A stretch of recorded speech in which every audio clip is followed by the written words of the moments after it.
Bangladesh, Pakistan, Bharat, Saudi আরব, সারা পৃথিবীর সকল মুসলমানের একমাত্র সংবিধান যে গ্রন্থটি, সেই গ্রন্থটি হচ্ছে মহাগ্রন্থ আল কোরআন, ঠিক কিনা বলেন? এবং মহাগ্রন্থ আল কোরআনের ব্যাখ্যা হিসাবে রহমতুল্লিল আলমিন নূর নবী জিন্দা নবীর হাদিস মোবারকা মুসলমানদের দুইটি মহান সম্পদ। এই জন্য সরকার কায়নাত হাদিস পাকের মধ্যে বলেছেন, তারাকতু ফিকুম আমরাইন লান তাদিল্লু মা ইন তামাসসাকতুম বিহিমা কিতাবাল্লাহি ওয়া সুন্নতি ওয়া ফি riwayatin কিতাবাল্লাহি ওয়া ইতরাতি। পৃথিবীর মানুষ শোনো, 1,24,000 সাহাবায়ে কেরামকে সামনে রেখে সরকার কায়নাত 1,500 বছর পূর্বে তিনি ভাষণ দিয়েছেন। কিয়ামত পর্যন্ত আল্লাহর হাবিব ওই ময়দানের মধ্যে যেই ভাষণ দিয়েছেন, যেই বক্তব্য দিয়েছেন, কিয়ামত পর্যন্ত ওই ধরনের আলোচনা কেউ করতে পারবে না। ইতিমধ্যে পারে নাই, পারছে না, কিয়ামত পর্যন্ত পারবে না। রহমতুল্লিল আলমিন যেই ভাষণ দিয়েছিলেন, ঐতিহাসিক ভাষণ, হাদিসে পাকের কিতাবগুলোর মধ্যে যেই ভাষণকে তুলে ধরা হয়েছে, স্মরণার্থ করে লেখা হয়েছে, আল্লাহর হাবিব বলেছেন, তোমাদেরকে হেদায়েতের পথে রাখার জন্য, সঠিক পথে চলার জন্য, সিরাতে মুস্তাকিমের পথে চলার জন্য আমি দুটি বিষয় তোমাদের সামনে রেখে যাচ্ছি। একটি হচ্ছে মহাগ্রন্থ আল কোরআন, এবং আমি আরেকটি গ্রন্থ রেখে যাচ্ছি তোমাদের জন্য, যেই গ্রন্থটি কোরআনের ব্যাখ্যা, সেটা হচ্ছে আমি নবী মুস্তাফার সুন্নাহ হাদিস। এই দুইটাকে যতদিন পর্যন্ত তোমরা ধারণ করবে, পৃথিবীর সব শক্তি যদি তোমাদের বিপরীতে এসে যায়, তোমাদের কিছু আসে যাবে না, যদি তোমাদের দুই হাতে কোরআন এবং সুন্নাহ থাকে, ঠিক কিনা বলেন? এটা কে বলেছে বাবা? আওয়াজ করে বলুন, কে বলেছে? রহমতুল্লিল আলমিন সরকার কায়নাত 1,24,000 সাহাবায়ে কেরামকে সামনে রেখে বলেছিলেন। যার কারণে দেখা গিয়েছে মুসলমান যতদিন পর্যন্ত কোরআন সুন্নাহকে ধারণ করেছে এবং কোরআন সুন্নাহর সঠিক ব্যাখ্যা এই পৃথিবীর মধ্যে যারা উপস্থাপন করে থাকেন, আহলে বাইত নবী বংশকে যারা ধারণ করেছে, আউলিয়া কেরামদেরকে যারা ধারণ করেছে, তাদের পথ এবং মতে যারা চলেছে, আজ পর্যন্ত তারা বিপদগামী হয় নাই, আজ পর্যন্ত তারা জাহান্নামী হয় নাই, ঠিক কিনা বলেন? সার্টিফিকেট কে দিয়েছে? সরকার কায়নাত দিয়েছে, রহমতুল্লিল আলামিন দিয়েছেন, নবী মুস্তাফা দিয়েছেন রব্বে কারীমের পক্ষ থেকে। এই জন্য আমার যুবক ভাইদেরকে বলছি, আশিকানে আউলিয়া, আশিকানে মুস্তাফা, ইমাম হুসাইনের গোলামির মালা, শহীদে কারবালার গোলামির মালা যারা আমরা গলার মধ্যে ধারণ করেছি, গলার মধ্যে পড়েছি, সকলের জন্য একটাই স্লোগান, আমরা মাঠে ময়দানে, মসজিদে, মাজারে, সব জায়গায় আমাদের স্লোগান হবে একটা, কোরআন সুন্নাহর আলো। বলুন, কোরআন সুন্নাহর আলো। আমরা শুধু এই স্লোগান দেই না, আল কোরআনের আলো ঘরে ঘরে জ্বালো, ঠিক কিনা বলেন? এটা হক্কানি কোন মুসলমানের স্লোগান হতে পারে না। কারণ যদি আপনি শুধু কোরআনের স্লোগান দেন, নবী মুস্তাফার সুন্নাহকে আপনি বাদ দিয়েছেন, ঠিক কিনা বলেন? নবী মুস্তাফাকে বাদ দেওয়ার কোনো সুযোগ আছে? নবী মুস্তাফাকে বাদ দিয়ে আল্লাহকে পাওয়া যাবে? এই জন্য সুন্নি জামাত 1,500 বছর পরে সারা পৃথিবী থেকে সব জায়গায় একটা কথাই বলেন, যেখানে নারায়ে তাকবীরের স্লোগান আছে, সাথে সাথে সেখানে উঁচু আওয়াজে নারায়ে রিসালাতের ধ্বনি হয়েছে। যেখানে আল্লাহু আকবারের স্লোগান আছে, সেখানে সাথে সাথে ইয়া রাসূলুল্লাহর স্লোগান আছে, ঠিক কিনা বলেন? এটা শুধু মুহসিন আউলিয়া রাহমাতুল্লাহি আলাইহির দরবারের স্লোগান না, এটা আমার সোনার বাংলার মুসলমানদের স্লোগান, এটা সৌদি আরবের মুসলমানদের স্লোগান, এটা মিশরের মুসলমানদের স্লোগান। সারা পৃথিবীর মুসলমান 1,500 বছর ধরে নারায়ে তাকবীরের সাথে নারায়ে রিসালাতের স্লোগান, ইয়া মুহাম্মদ, ইয়া রাসূলুল্লাহ, ইয়া হাবিবাল্লাহ স্লোগান দিয়ে আসছেন। তাদের ঈমানের স্বাদকে, ঈমানের দীপ্ত শিখাকে আরো প্রজ্বলিত করে রাসূল করিম সাল্লাল্লাহু আলাইহি ওয়াসাল্লামের রিসালাতের স্লোগান দিয়ে আকাশ বাতাসকে মুখরিত করেছেন, ঠিক কিনা বলেন বাবা?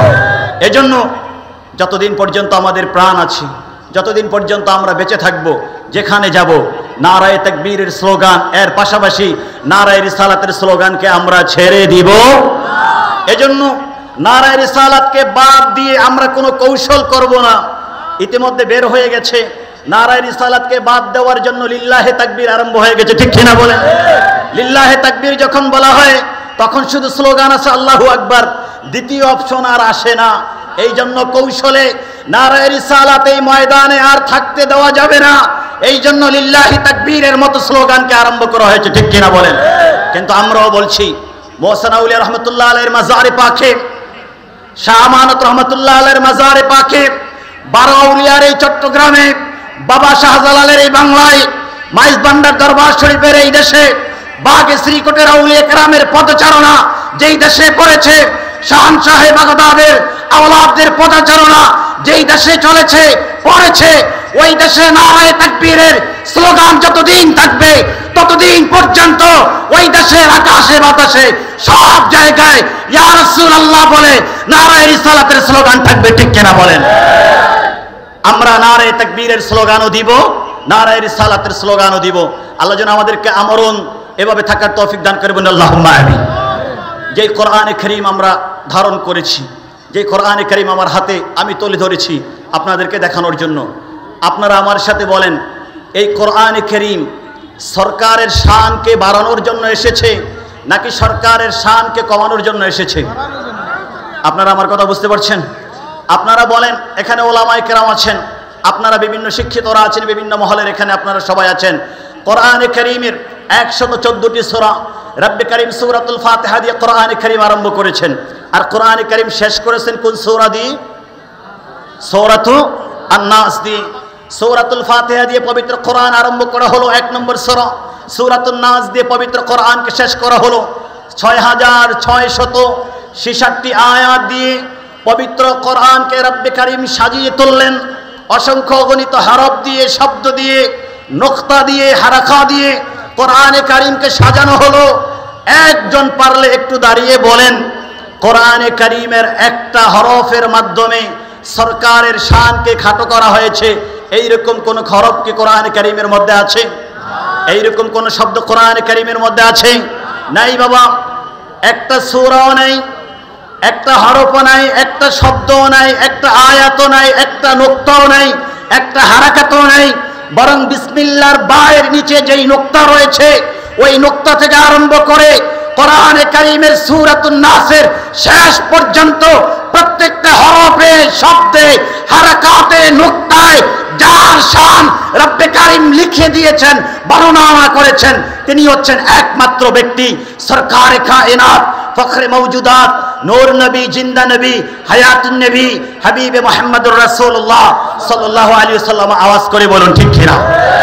এজন্য পৃথিবীর মধ্যে আজ পর্যন্ত যত স্কলার এসেছেন, যত মুফাসসির এসেছেন, যত মুফতি এসেছেন, কিয়ামত পর্যন্ত যারা আসবেন, আজ পর্যন্ত তারা দেখাতে পারে নাই এই আয়াতের মধ্যে সরকারের শানকে খাটো করা হয়েছে, দেখাতে পারে নাই। হ্যাঁ, যদি তাই না হয় তাহলে প্রশ্ন, কেন তাফসীরুল কোরআন মাহফিল যখন হবে কোরআনে কারীমের আয়াত দেখিয়ে দেখিয়ে সরকারের শানকে খাটো করা হচ্ছে? এরকম হচ্ছে কি হচ্ছে না? বলুন, হয় কি হয় না? তাফসীরের মাহফিল হচ্ছে, কোরআনে কারীমের আয়াত তুলে ধরা হচ্ছে, এবং আয়াতের মধ্যে যখন বলা হচ্ছে ইস্তাগফির লিযামবিকা, আয়াতের অনুবাদ করা হচ্ছে, হে মুহাম্মদ তুমি তো গুনাহ করেছো, এই জন্য তুমি তোমার গুনার জন্য তোমার রবের দরবারে তাওবা করো। নাউজুবিল্লাহ বলে। আয়াত কি এটা বলেছে? আয়াত কি এটা বলেছে কোথাও? ফাসাব্বিহ বিহামদি রাব্বিকা ওয়াস্তাগফির সূরাতুন নাসর যখন পড়েছেন, ইযা জাআ নাসরুল্লাহি ওয়াল ফাতহ ওয়া রাআইতান নাসা ইয়াদখুলুনা ফি দীনিল্লাহি আফওয়াজা ফাসাব্বিহ বিহামদি রাব্বিকা ওয়াস্তাগফির ইন্নাহু কানা তাওয়াবা। এখানের সরল অনুবাদ করা হচ্ছে যে আপনি আপনার রবের তাসবিহ পড়ুন, এবং আপনি যেহেতু গুনাহ করেছেন আপনার গুনাহ ক্ষমার জন্য রবের দরবারে তাওবা করুন। নাউজুবিল্লাহ বলবেন। আল্লাহর হাবিবের কি কোনো গুনাহ ছিল? আল্লাহর হাবিবের গুনাহ ছিল না। তো আপনি তাফসীরুল কোরআন মাহফিলের মধ্য দিয়ে কোরআনে কারীমের আয়াতকে সামনে নিয়ে আপনি তো সরকারের শানকে বুলন্দ করছেন না, আপনি তো কোরআনে কারীমের মাধ্যমে সরকারের শানকে খাটো করার চেষ্টা করছেন, ঠিক কিনা বলেন? কিন্তু রব্বে কারীমকে, কোরআনকে সরকারের শানকে খাটো করার জন্য নাজিল করেছেন, বলো এই উদ্দেশ্যে নাজিল করেছেন। তাহলে কেন নাজিল হয়েছে? যদি দরকার হয় দেখো কোরআনে কারীমের কোথাও সরকারের শানকে আয়াত দিয়ে খাটো করা হয় নাই, বরং কোরআনে কারীমের প্রত্যেকটি জায়গায় সরকারের শানকে বুলন্দ করে দেওয়া হয়েছে। যদি বিশ্বাস না হয়